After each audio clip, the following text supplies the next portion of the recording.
It may seem incredible, but it is true. The world in which we live is a world of imagination. In fact, life itself is an activity of imagining. All that we behold, though it appears without, it is within, in our imagination, of which this world of mortality is but a shadow. Nothing appears or continues in being by a power of its own. Events happen because comparatively stable imaginal activities created them, and they continue in being only as long as they receive such support. Therefore, the secret of imagining is the greatest of all problems, to the solution of which everyone should aspire. For supreme power, supreme wisdom, and supreme joy lie in the solution of this great mystery. When man solves the mystery of imagining, he will have discovered the secret of causation, and that is, imagining creates reality. Divine imagining and human imagining are not two powers at all, but one. The valid distinction which exists between them lies not in the substance with which they operate, but in the degree of intensity of the operant power itself. Acting at high tension, an imaginal act is an immediate objective fact. Keyed low, an imaginal act is realized in a time process. Human history, with its forms of governments, its revolutions, its wars, and in fact the rise and fall of nations, could be written in terms of the imaginal activities of men and women. All imaginative men and women are forever casting forth enchantments, and all passive men and women who have no powerful imaginative lives are continually passing under the spell of their power. If imagination is the only thing that acts or is in existing beings or men, as Blake believed, then we should never be certain that it was not some woman treading in the winepress who began that subtle change in men's minds, or that the passion, because of which the earth has been drenched in blood, did not begin in the imagination of some shepherd boy, lighting up his eye for a moment before it ran upon its way. The future is the imaginal activity of man in its creative march. Imagining is the creative power, not only of the poet, the artist, the actor, and orator, but of the scientist, the inventor, the merchant, and the artisan.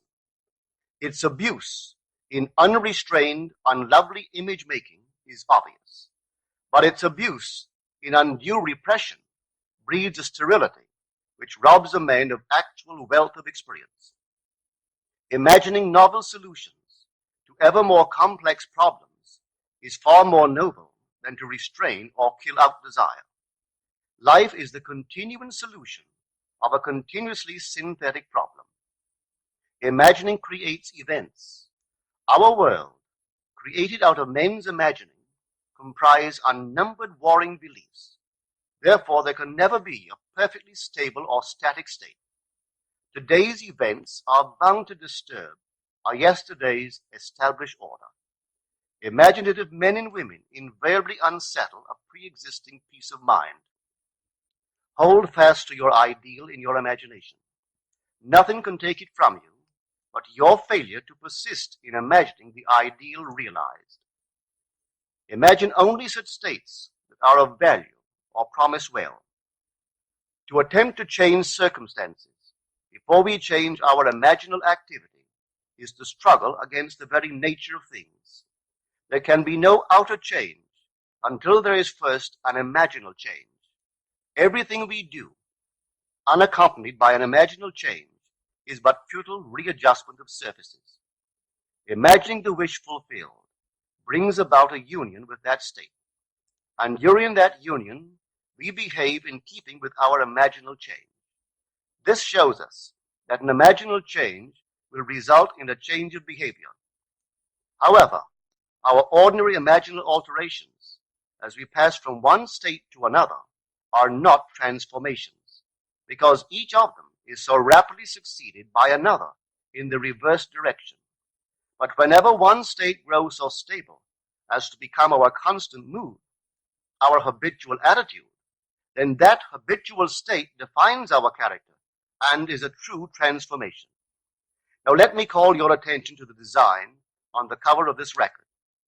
You will notice a man sitting on a park bench, imagining himself to be in a home.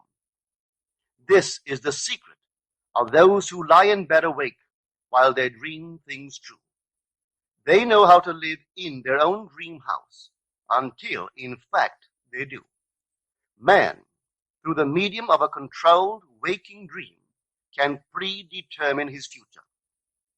That imaginal activity of living in the feeling of the wish fulfilled leads man across a bridge of incident to the fulfillment of the dream. If we live in the dream, thinking from it and not of it, then the creative power of imagining will answer our adventurous fancy, and the wish fulfilled will break in upon us and take us unawares. Man is all imagination. Therefore, a man must be where he is in imagination, for his imagination is himself. To realize that imagination is not something tied to the senses or enclosed within the spatial boundary of the body is most important. Although man moves about in space by movement of his physical body, he need not be so restricted. He can move by a change in what he is aware of. However real the scene on which sight rests, man can gaze on one never before witnessed. He can always remove the mountain if it upsets his concept of what life ought to be.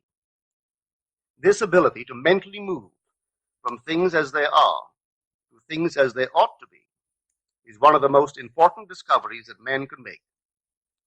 It reveals man as a center of imagining with powers of intervention which enable him to alter the course of observed events, moving from success to success through a series of mental transformations of nature, of others, and himself. How does he do it? Self-abandonment. That is the secret. He has to abandon himself mentally to his wish fulfilled, in his love for that state, and in so doing live in the new state and no more in the old state. Now we can commit ourselves to what we do not love. So the secret of self-commission is faith plus love. Faith is believing what is incredible.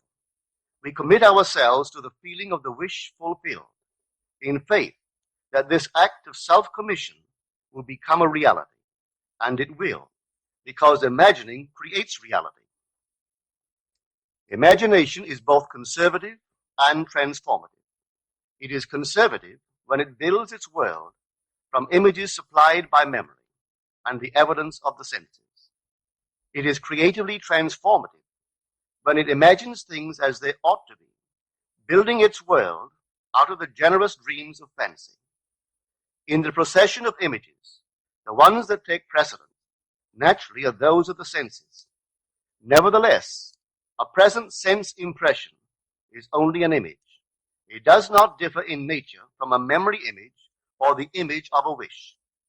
What makes a present sense impression so objectively real is the individual's imagination functioning in it and thinking from it, whereas in a memory image or a wish, the individual's imagination is not functioning in it and thinking from it, but is functioning out of it and thinking of it.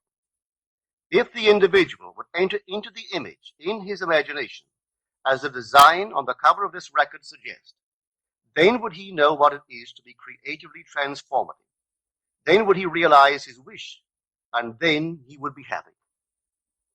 Every image can be embodied, but unless man himself enters the image and thinks from it, it is incapable of birth. Therefore, it is the height of folly to expect the wish to be realized by the mere passage of time.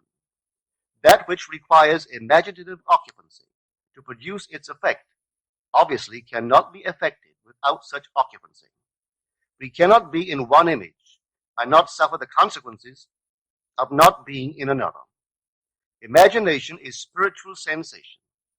Enter the image of the wish fulfilled, then give it sensory vividness and tones of reality by mentally acting as you would act were it a physical fact.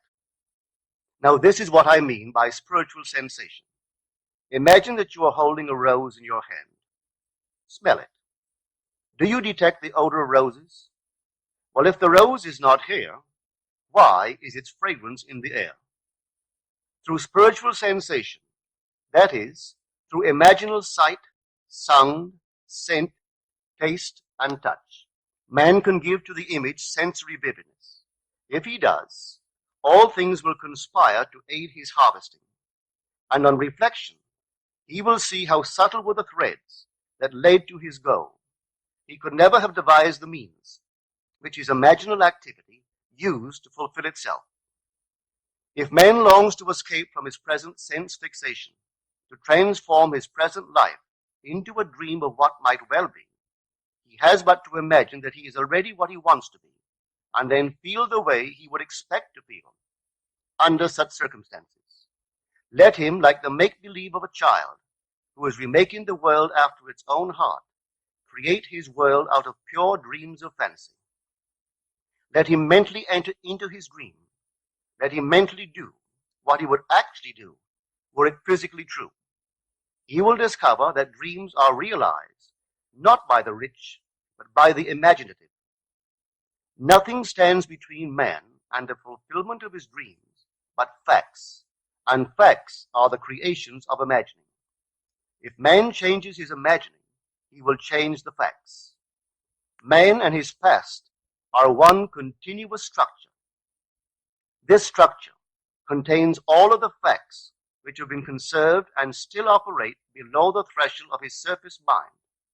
For him, it is merely history. For him, it seems unalterable, a dead and permanently fixed past. But for itself, it is living. It is part of the living age. We cannot leave behind us the mistakes of our past, for nothing disappears. Everything that has been is still in existence. The past still exists, and it gives and still gives its results.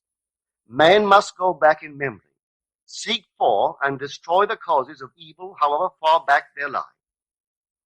This going into the past and replaying a scene of the past in imagination as it ought to have been played the first time, I call revision. And revision results in repeal. Changing our lives means changing the past. The causes of the present evil are the unrevised scenes of the past. The past and the present form the whole structure of man. It is carrying all of its contents with it. Any alteration of content will result in an alteration in the present and future.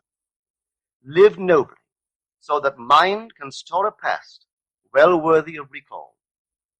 Should you fail to do so, remember, the first act of correction or cure is always revise. If the past is recreated into the present, so will the revised past be recreated into the present. Or else, the promise that though your sins are like scarlet, they shall be as white as snow, is a lie. The question may arise as to how by representing others to ourselves as better than they really were, or mentally rewriting a letter to make it conform to our wish, or by revising the scene of an accident, the interview with the employer, and so on, could change what seems to be the unalterable facts of the past. But remember my claims for imagining. Imagining creates reality. What it makes, it can unmake. It is not only conservative, building a life from images supplied by memory. It is also creatively transformative, altering a theme already in being. The parable of the unjust steward gives the answer to this question. We can alter our world by means of a certain illegal practice, by means of a falsification of the facts, that is, by means of a certain intentional alteration of that which we have experienced, and all this is done in one's own imagination. This is a form of falsehood which not only is not condemned, but is actually approved in the gospel teaching. By means of such a falsehood, a man destroys the causes of evil and acquires friends, and on the strength of this revision, proves, judging by the high praise the unjust steward received from his master, that he is deserving of confidence. Because imagining creates reality, we can carry revision to the extreme and revise a scene that would be otherwise unforgivable. We learn to distinguish between man, who is all imagination, from those states into which he may enter. An unjust steward, looking at another's distress, would represent the other to himself as he ought to be seen. Were he himself in need, he would, like the man on the cover of this record, enter his dream house in his imagination and imagine what he would see and how things would seem and how people would act after these things should be. Then in this state he would fall asleep, feeling the way he would expect to feel under such circumstances. Would that all the Lord's people were unjust stewards, mentally falsifying the facts of life to deliver individuals forevermore. For the imaginal change goes forward until at length the altered pattern is realized on the heights of attainment. Our future is our imaginal activity in its creative march. Imagine better than the best you know.